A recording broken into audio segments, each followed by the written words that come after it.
Hi, let's complete our website.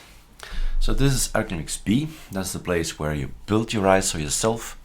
So whatever we put on it and you don't like it, you build it yourself. That's the point. We give you the power, the scripts, you just need to run it. Now we have also a bare version, and this is the video about the bare version, which means it is stripped to the bone. It doesn't have a lot of things in here. It will just boot, and that's probably it. I mean, you install the browsers and all that. And this is a video to show you how to just make it. I just copy pasted a link. Go to your ArcoLinux machine, of course. You have to be on Arch base system, and then you open a new window maybe on the desktop. In here we're gonna work on your desktop. Git clone is already in there, so I don't have to type it. Ctrl Shift V, enter. That was quite difficult, and now we go in here and we have the installation scripts and we run number 30. We wait for our pop-up. Here it is, and you say that's my password. And now we can walk away, and when you come back you'll have an ISO.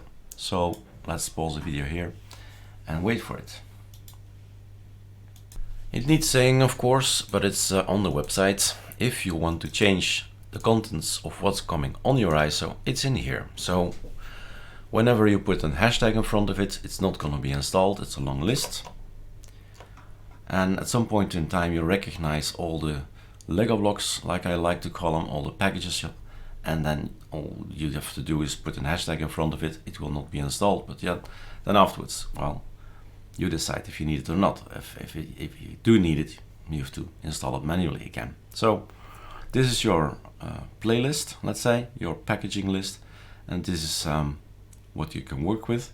You can add stuff that we have on our repo, but adding stuff from the AOR is not that simple. It's not just writing a name and just go for it. No, it has to be on our ArcoLinux repo ISO.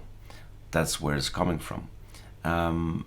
But otherwise, we'll just you can add anything coming from Arch Linux. All right. Let's wait for the build to finish. And that's it, guys. We have an ISO. This is the line. It's version 19.12.15, which doesn't mean a thing. It's just a time stamp. It's 2019 December version 15. That's all it is. And take a look at the 1.3 gigabytes. So bare means very small footprint. So not a lot is installed. And you can see whatever is on there is gonna be in this list up there. All right, enjoy your building, enjoy your testing.